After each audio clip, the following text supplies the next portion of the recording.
Muito boa tarde a todos vocês, mais uma vez, meus queridos. Como é bom retornarmos aqui novamente, esta rua Isabel Aleixo, todos vocês. Obrigado pelo carinho aí, Deus abençoe vocês. Pessoal que está na escuta aí, amém. Deus abençoe, viu, queridos?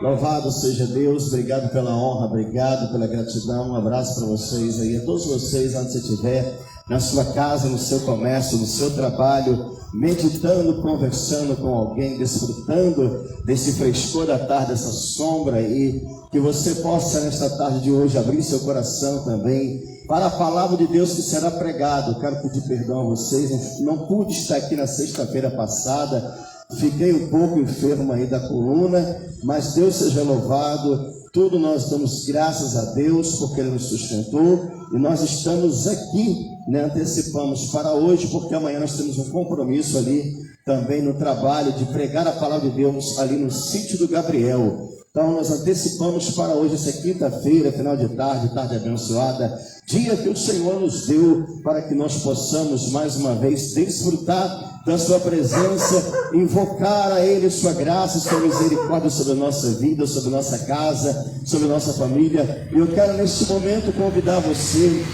a parar um pouquinho, você ouvir esta oração que eu vou estar pronunciando agora diante de Deus, porque eu sei que o Senhor alcançará você aonde você estiver, e também aquele familiar, aquele amigo, aquela pessoa que você talvez não tenha notícia faz dias.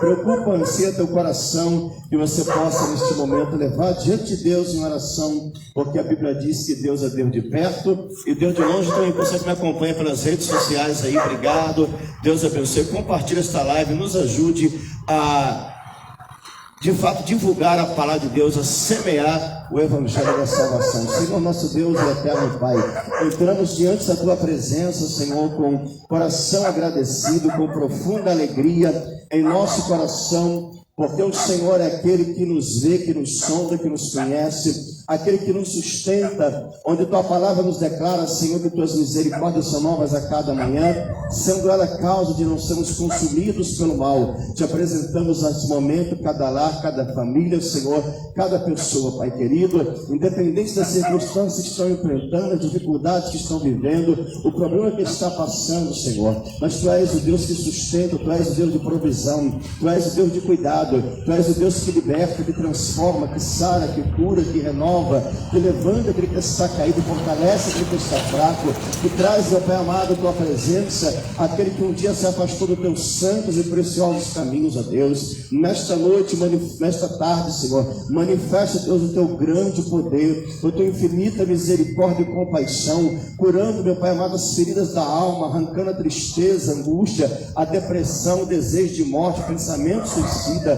Pai querido, neste momento, nós clamamos por cada vida, nós te apresentamos, ó Pai amado, aqueles que estão longe também. Quem sabe, Deus, agora, alguém enfermo, acamado, quem sabe, Deus, agora, alguém, Senhor, desenganado pela medicina, mas o Senhor é poderoso para fazer um milagre. Ó Deus tremendo, nesta tarde, nós invocamos a tua presença, pois sem tua presença nada podemos, nada somos, mas em ti nós somos mais do que vitoriosos. Fala conosco, Deus amado, por intermédio do louvor da palavra. Fala conosco, Senhor, traga a resposta dos altos céus, para que o teu nome, Pai amado, continue sendo glorificado. Assim nós oramos agradecidos, crendo no nome de Jesus Cristo justo. Amém e amém. Fique um pouquinho com esses louvores aí, vai meditando, abra seu coração enquanto isso. Daqui a pouquinho nós traremos para você uma palavra de Deus para o teu elevo espiritual.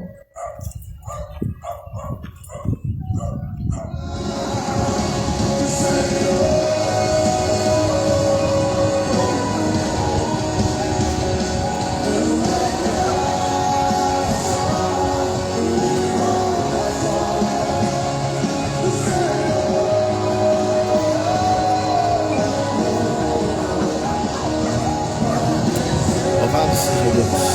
Glória.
é a presença do Senhor que nos sustenta, é a boa mão do Senhor que nos ajuda todos os dias da nossa vida. Meu abraço, você, Chico. Tudo bom, queridão? Deus seja louvado, meu querido. Forte abraço, Deus abençoe sua vida.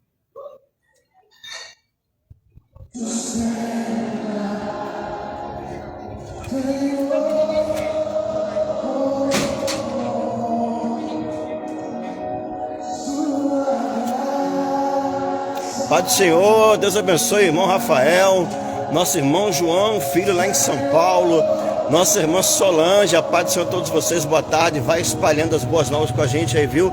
Divulga a live aí, pessoal.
Louvado seja Deus, queridos, para a nossa meditação esta tarde, hoje uma palavra dos céus, Jeremias, e do profeta Jeremias, capítulo 32, versículo 19. Jeremias 32, 19 diz assim: grande em conselho, magnífico em obras, porque os teus olhos estão abertos sobre todos os caminhos dos filhos dos homens, para dar a cada um segundo os seus caminhos e segundo o fruto das suas obras. Louvado seja Deus. Queridos, aqui a palavra que nós acabamos de fazer a leitura, nós vamos ver um profeta de Deus chamado Jeremias, exaltando as grandezas de Deus. Porém, queridos, esse exaltar as grandezas de Deus não era simplesmente um elogio, não era simplesmente palavras bonitas que ele estava dirigindo a Deus, na tentativa de agradar ao Senhor. Até porque, meus amados, palavras boas, tudo bom, querido? Palavras agradáveis a Deus, de fato o Senhor se alegra. Paz, meu querido. Essa pessoa está ali. Vamos para ali. Todavia, meus amados, o que Jeremias está declarando, o que Jeremias está dizendo, é de fato, ele está dando testemunho de quem é Deus. E para poder dar testemunho de quem é Deus, é necessário conhecê-lo. Para você dizer alguma coisa acerca de alguém, você precisa de fato conhecer e reconhecer quem essa pessoa é. Jeremias foi chamado por Deus, ainda jovem, para ser um profeta. E para você entender melhor a importância, o significado e a responsabilidade de ser um profeta de Deus, era um homem que devia ter uma vida íntegra, uma vida reta. Não falamos de perfeição, porque todo ser humano tem as suas imperfeições. Mas diante da presença de Deus, diante daquilo que é possível fazermos ao Senhor, Jeremias, ainda jovem, se coloca à disposição de Deus para ser um profeta. Um profeta era um mensageiro de Deus. Um profeta era um porta-voz que ouvia a mensagem de Deus e falava ao povo. Até hoje, Deus ainda usa, não como ofício profético, como alguns costumam dizer por aí, mas como ação sobrenatural do Espírito Santo para entregar uma mensagem da parte de Deus ao ser humano. Mas para que isso aconteça, é de fato necessário o ser humano se colocar à disposição de servir a Deus.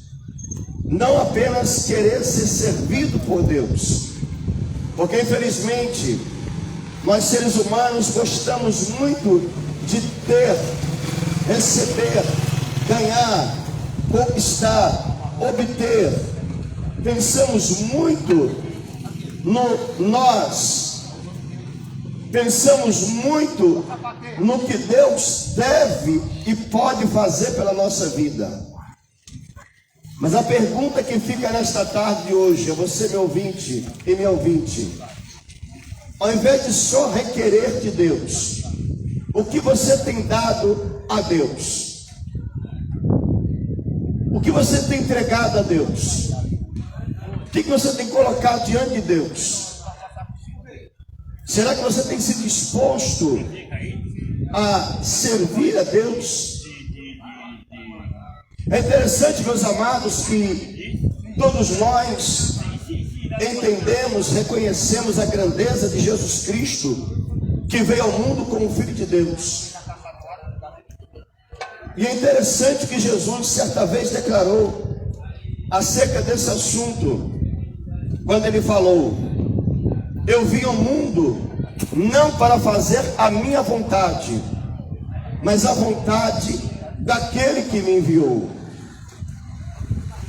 Ou seja, o próprio Jesus nos deu exemplo de estarmos no mundo não para fazermos a nossa vontade, mas a vontade de Deus, nosso Pai. O apóstolo Paulo, escrevendo a carta aos Romanos, no capítulo 12, versículo 1, ele vai expressar o seguinte, ele vai dizer o seguinte: não vos conformeis com este mundo, mas transformai-o pela renovação do vosso entendimento, para que possais experimentar qual seja a boa, perfeita e agradável vontade de Deus para as vossas vidas. Jesus ensina-nos a oração do Pai Nosso. Todos nós conhecemos, cristãos, católicos, evangélicos, que é o trecho da oração do Pai Nosso diz: seja feita a tua vontade, assim na terra como no céu. E uma coisa que nós precisamos entender nesse trecho da oração do Pai Nosso, essa parte do Pai Nosso, quando a gente ora o Pai Nosso dizendo a Deus: seja feita a tua vontade, assim na terra como no céu.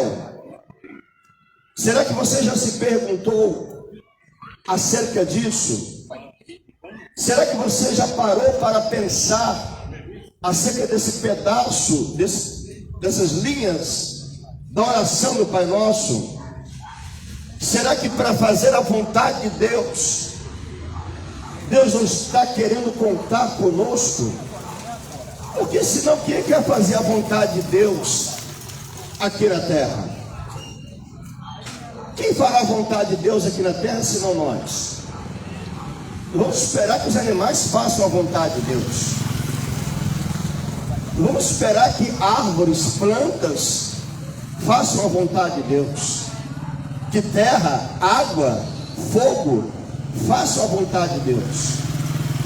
Quando nós oramos o Pai Nosso, seja feita a tua vontade, ou seja, nós estamos dizendo para Deus: Deus, nós vamos obedecer ao Senhor, para que a tua vontade seja feita aqui na terra. Jeremias, quando foi chamado por Deus, por um momento ele se sentiu incapacitado. Isso é normal do ser humano. Ele disse: ah, Senhor, eu não sei falar porque eu ainda sou uma criança. Mas no mesmo momento Deus conforta ele, dizendo para ele que ele colocaria as palavras em sua boca. E Deus dá uma notícia para Jeremias, dizendo o seguinte: eu não estou escolhendo você agora, Jeremias, eu estou comunicando agora, mas eu te escolhi antes mesmo que você nascesse. Antes que fosse gerado no ventre da sua mãe, eu te santifiquei e te dei as nações como profeta. Talvez você ainda não saiba, talvez você ainda não descobriu, mas eu quero dizer para você nesta tarde: antes que você nascesse, antes que você fosse gerado, antes que alguém pensasse se você seria um menino ou uma menina ao nascer, antes que alguém pensasse que nome colocariam em você, Deus já tinha lhe escolhido. Deus já tinha um propósito sobre a sua vida. Talvez você fique perguntando agora: mas como é que você sabe disso? Quem contou isso para você? Que Deus me escolheu. Que eu posso afirmar com certeza é que nós não nascemos neste mundo, nós não viemos este mundo por acaso. Nós não viemos este mundo para nascer, crescer, multiplicar e morrer. Não, nós viemos este mundo para um propósito. Nós viemos este mundo para glorificar a Deus. Nós viemos este mundo para refletir a glória daquele que nos criou. Nossa vida é passageira, sim, é verdade, mas não é uma vida inútil. E quando eu falo de inútil, não estou dizendo que você não trabalhe, que você não faça nada. O que eu estou falando de inutilidade é questão em relação a serviço de Deus. O que você tem feito diante do Senhor? Eu não falo das suas coisas, da sua vida. Eu falo do serviço a Deus.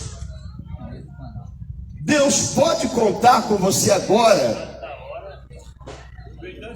Se Deus quisesse te usar agora para um propósito, você aceitaria? Ou simplesmente arranjaria uma desculpa para não fazer? Jeremias foi confrontado com isso, porque ele sabia que a responsabilidade de ser um profeta não era ser um contador de história. Não se tratava de alguém que ia falar de assuntos da terra, simplesmente. Ele não ia escrever uma novela, fazer um filme, montar uma peça de teatro. Ele não ia fazer um discurso político, mas ele tinha uma responsabilidade de falar aquilo que Deus lhe ordenasse a falar. Ele entendia o peso daquela responsabilidade. mas ele assumiu, ele aceitou, ele se empenhou, embora passasse por tantas e tantas dificuldades. Mas em todas as dificuldades que ele experimentou por servir a Deus, também ele experimentou a ação de Deus sobre a sua vida, de modo que Deus nunca lhe deixou, nunca lhe desamparou, nunca lhe abandonou, porque ele foi um homem fiel a Deus. Muitas vezes nós queremos dizer não, que Deus me guarde, que Deus me proteja, que Deus me livre de todo mal. Sim, devemos pedir isso, mas a questão que fica é: será que nós estamos colocando a nossa vida em risco desnecessário? Será que de fato a gente às vezes não tem caminhado por caminhos que estão colocando a nossa vida em risco? A nossa vida, a nossa segurança, a nossa reputação, a nossa família, a nossa saúde, o nosso bem-estar mental. Porque requerer que Deus faça, pedir que Deus livre, que Deus guarde, sem o desejo de ser cuidadoso, é algo, queridos, a ser pensado. Eu não posso simplesmente, de forma irresponsável, pegar esse meu carro e sair daqui disparada, dirigir em alta velocidade, colocando a vida dos outros em risco, podendo atropelar uma criança, um idoso, um animal, causar um acidente, porque eu sou dono do carro, eu abasteci o carro, e eu vou dizer: não, o carro é meu, faço o que eu quiser, e quem quiser que se cuide por aí, e Deus que guarde a gente. Não, Deus não age através da nossa irresponsabilidade.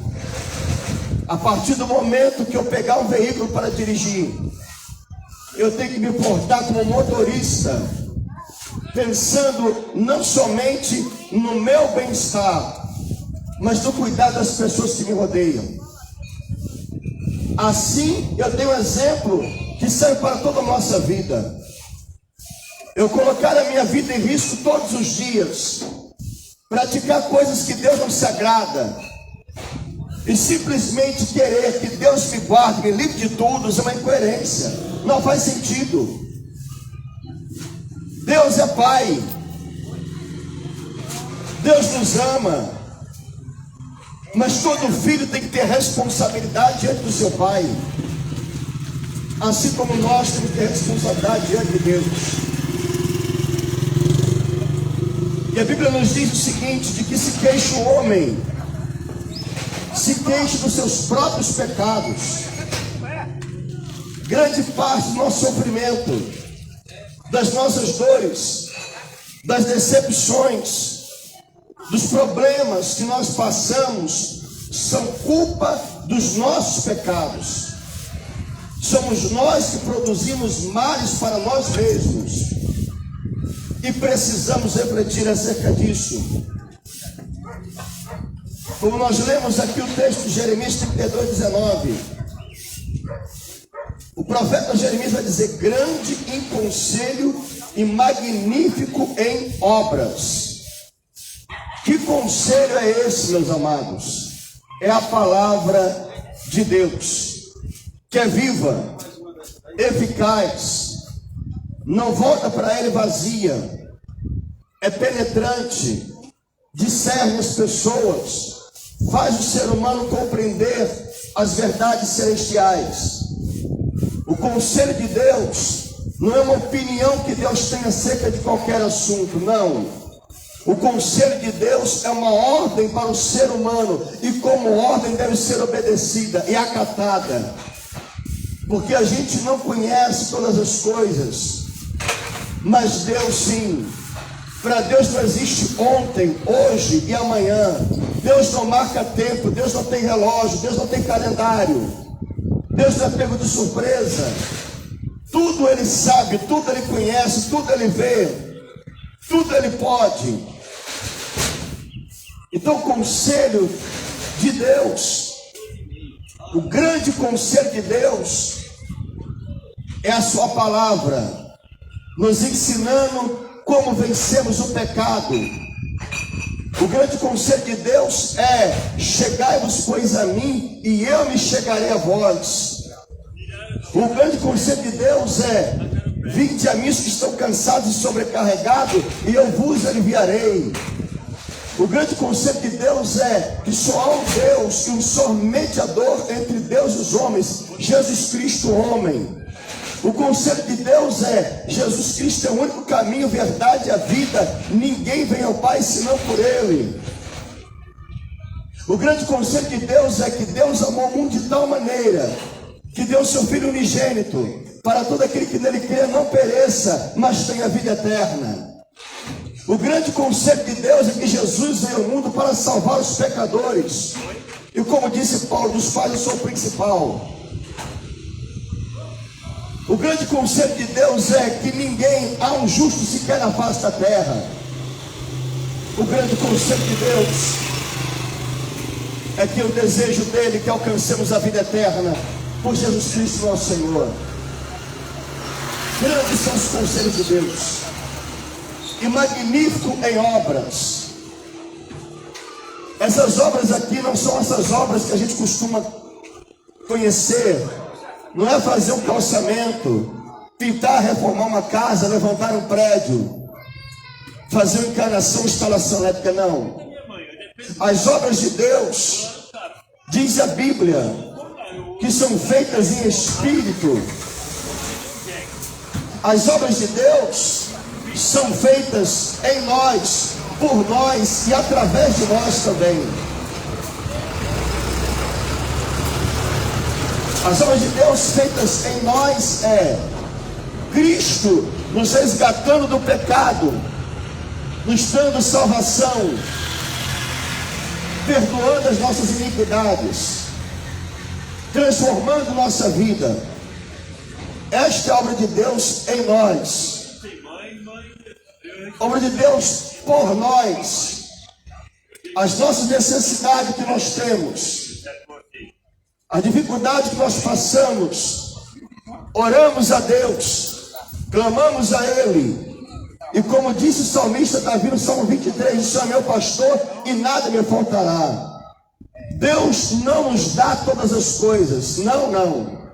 Eu escutei gente falando isso: tudo que eu peço, Deus me dá. Eu falo, alguma coisa está errada, não é possível. Porque Deus não me dá tudo que eu quero, mas Deus me dá aquilo que é necessário para a minha vida. Nem todo pai dá ao filho tudo o que ele quer, mas ele dá aquilo que é necessário para o seu filho. E Deus conhece o que é melhor para a nossa vida. Através de nós, as obras de Deus são feitas. Como por exemplo, eu estou aqui pregando para você, anunciando este evangelho de salvação, orando pelas pessoas, intercedendo, visitando, aconselhando, ensinando, assim como tantos outros. E assim Deus quer usar você também. Hoje sou eu, amanhã pode ser você estar aqui ao meu lado ou no meu lugar, porque para Deus nada é impossível. Ele continua dizendo: porque os teus olhos estão abertos sobre todos os caminhos dos filhos dos homens. Olhos abertos significa que Deus enxerga todas as coisas. Olhos abertos significa que nada escapa dos olhos do Senhor. A Bíblia diz que os olhos de Deus são como chama de fogo. Deus tudo vê, Deus tudo observa, Deus tudo conhece. Ninguém pode se ocultar da presença de Deus. Ninguém pode fazer coisa escondida e dizer assim: ninguém está me vendo. O ninguém que você pode pensar que é o ser humano. Você pode estar tão escondido que nenhum ser humano está vendo o que você está fazendo. Mas aquele que tudo vê, Ele contempla todas as nossas coisas, sejam boas ou sejam más. Tudo Deus enxerga, tudo Deus vê. Ninguém pode se ocultar, ninguém pode se esconder, ninguém pode disfarçar e dizer: não, não fui eu. Os olhos estão abertos sobre os caminhos dos filhos dos homens, ou seja, nossos caminhos,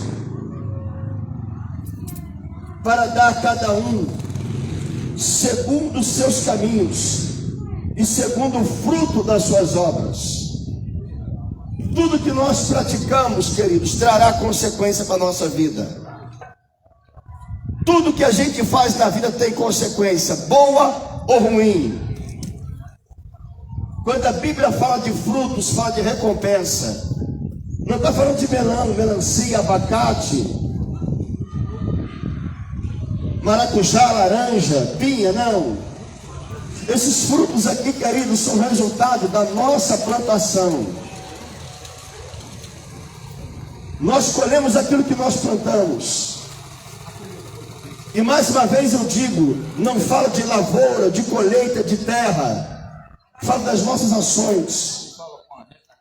Às vezes a gente reclama: por que isso, meu Deus, da minha vida?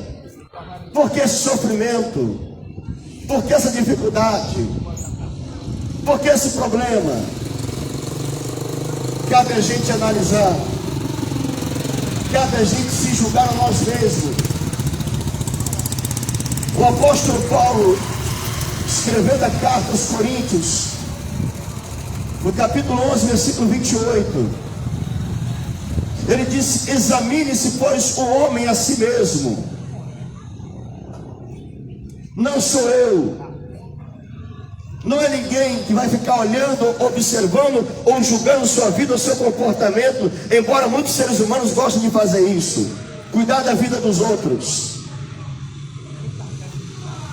Mas a Bíblia chama-nos, a Bíblia nos confronta, dizendo: examine-se, pois, a sua vida. Faça uma reflexão. Analise o que você tem feito. O que você tem pensado? O que você tem falado? Quais são as sementes que você tem semeado na sua vida?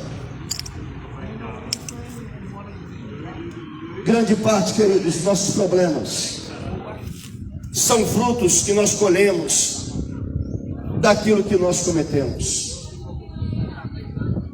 Mas eu não quero dizer para você uma coisa ruim. Eu não vim dizer para você aquela história que o povo gosta de dizer por aí: aqui se faz, aqui se paga. Não, queridos. Eu não prego uma mensagem vingativa, eu prego uma mensagem de amor. Porque Deus é amor. Mas é justiça também. E o amor de Deus nos convida ao arrependimento. O amor de Deus nos chama a nós olharmos a nossa vida e dizer: eu não posso, eu não devo seguir desta maneira. Eu preciso mudar. E mudar não significa dar satisfação para os outros, para provar quem você é. Não. Você precisa mudar para experimentar o melhor de Deus na sua vida, para experimentar o que você não experimentou até hoje. Mas essa mudança depende de você em primeiro lugar. Eu já ouvi muitas pessoas dizendo assim: eu não me arrependo de nada do que eu fiz na minha vida, só me arrependo do que eu não fiz. Essa é uma frase um pouco estranha de entender, porque aquilo que você não praticou não tem do que se arrepender.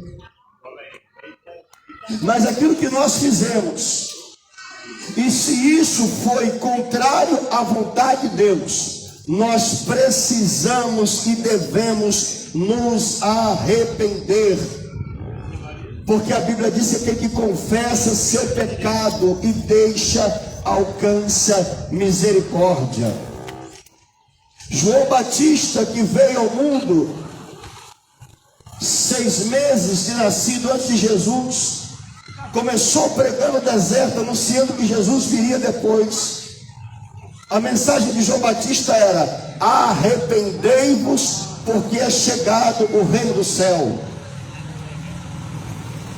Jesus começa seu ministério de pregação, e a mensagem de Jesus é: arrependei-vos, porque é chegado o reino do céu. Ou seja, a principal mensagem do Evangelho convida o ser humano ao arrependimento. Mas notem uma coisa: arrependimento não é a mesma coisa que remorso, não, viu? Não confunda as coisas. Remorso é aquela dor de culpa, de consciência, por ter praticado alguma coisa e que deu um resultado ruim. Mas a pessoa fica carregando e remoendo esta culpa. Eu vou dar um exemplo para você de remorso. Judas foi apóstolo de Jesus, foi discípulo dele, mas preferiu lhe trair, ser falso com Jesus, ser enganador. Quando ele viu o que aconteceu com Jesus, ele sentiu remorso. Quando ele viu as consequências do que aconteceu a Jesus, ele ficou com remorso. Mas o remorso não adiantou nada. Por quê? Porque o remorso levou ele simplesmente a se enforcar. Mas ele não se arrependeu. E o que é arrependimento, pregador? Arrependimento é uma ação do Espírito Santo no nosso coração, convencendo-nos do pecado, da justiça e do juízo, onde nós compreendemos de fato que a vida sem Deus, a vida no pecado, é uma vida errada. E agora nós entregamos nossa vida para o Senhor Jesus. Um arrependimento sincero e o desejo de mudança, não para se matar por causa do remorso, mas para viver uma nova experiência com Jesus Cristo, sabendo que da parte dele alcançaste perdão, alcançaste misericórdia, e ele nos dá uma nova chance de fazermos o melhor, não tudo de novo, mas fazermos diferente. Eu finalizo, queridos, dizendo para você: um texto que está em Eclesiastes, capítulo de número 13, que ele é muito esclarecedor também para nós, nesse tema.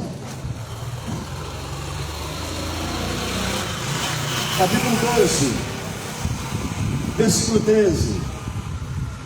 De tudo que se tem ouvido, o fim é. Ou seja, resumindo tudo: teme a Deus e guarda seus mandamentos. Primeira coisa, tema a Deus. Temer a Deus não é temer do castigo, mas o temor a Deus é uma obediência por aquilo que Deus é. Teme a Deus e guarda seus mandamentos, porque este é o dever de todo homem. Não está dizendo que é uma opção do ser humano, não. Temer a Deus e guardar o mandamento do Senhor não é opcional, eu vou ver se eu quero. Não, isso é mandamento, é obrigatório, não é opcional. E por que não é opcional? Porque tudo, como eu já disse para vocês, terá uma consequência. Versículo 14: porque Deus há de trazer a juízo, ou seja, Deus vai nos julgar toda obra, ou seja, tudo que nós fizemos, e até tudo que está encoberto, segredo, ninguém viu, ninguém sabe, não tinha testemunha, fiz escondido, era de madrugada, era no meio do mato, era no oculto, só estava naquele carro, naquela casa, naquele lugar, não tinha mais ninguém me via. Não, Deus está dizendo que julgará a gente até sobre aquilo que foi feito escondido. Ele está dizendo: quer seja bom, ou seja mal. Porque escondido não se faz só coisa ruim não, viu gente? Não, se fulano faz uma coisa escondida, está fazendo coisa errada, não. O princípio bíblico que é nos ensinado a gente a não fazer para que os outros vejam e ajudar alguém.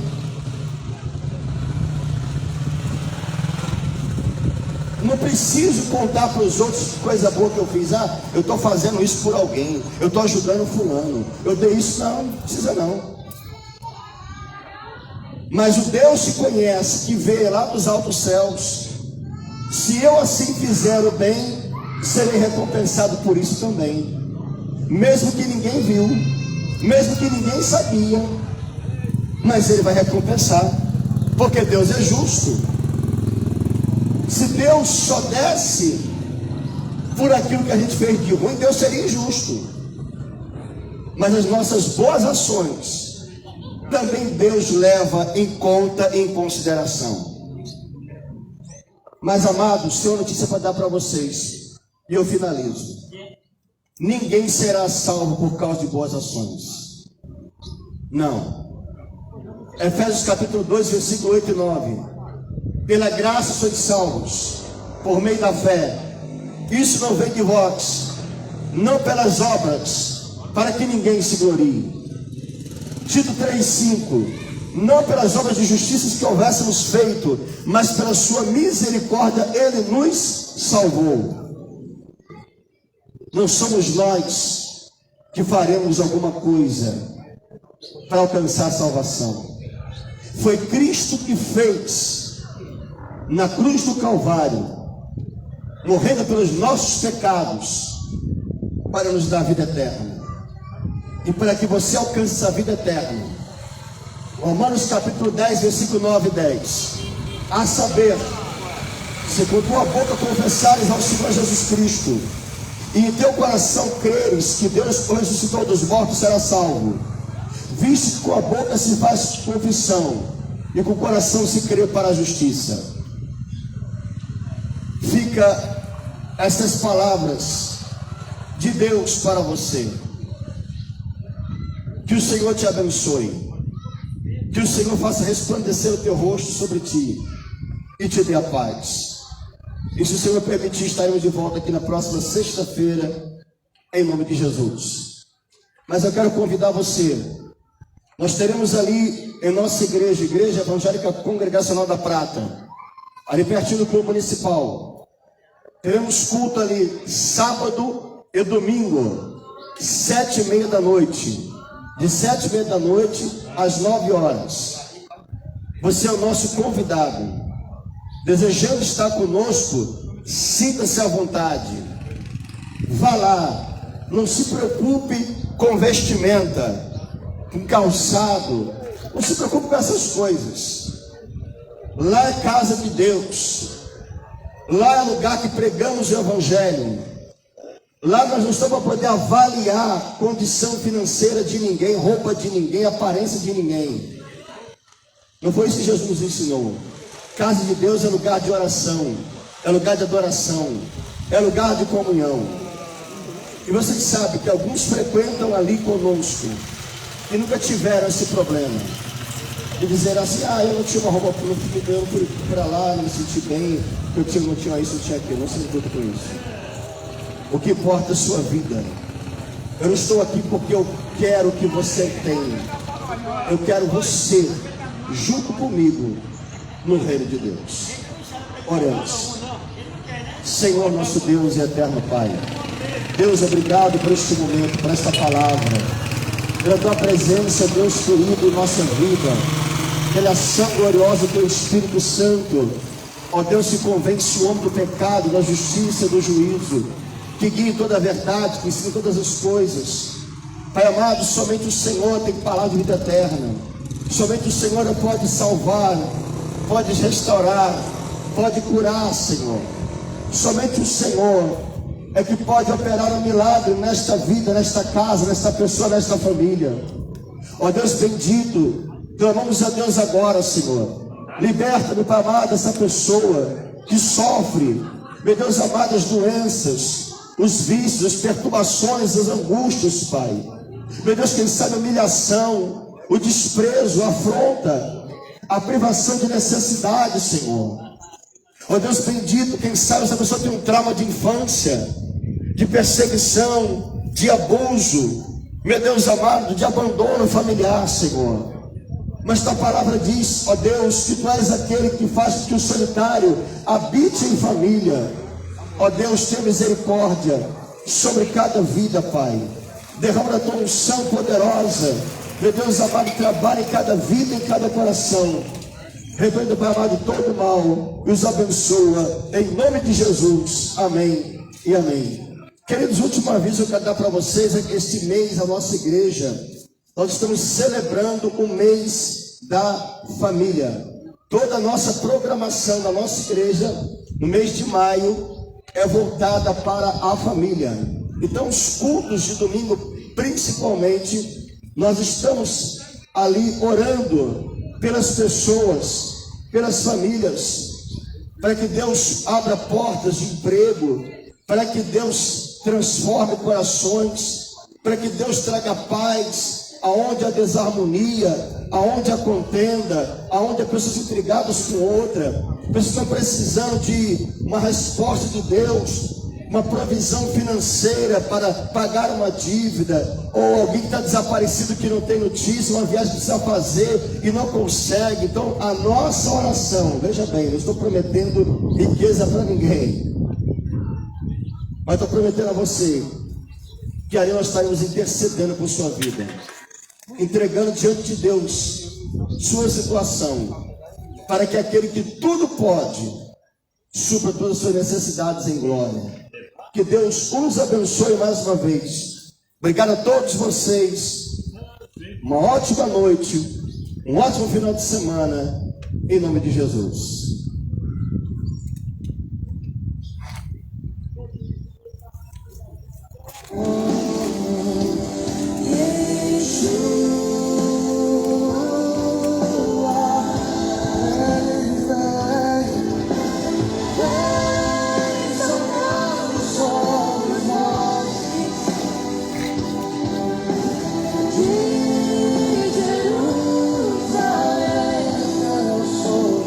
Quem está aqui online comigo, eu vou encerrar, viu? Deus abençoe, obrigado vocês aí por nos acompanhar.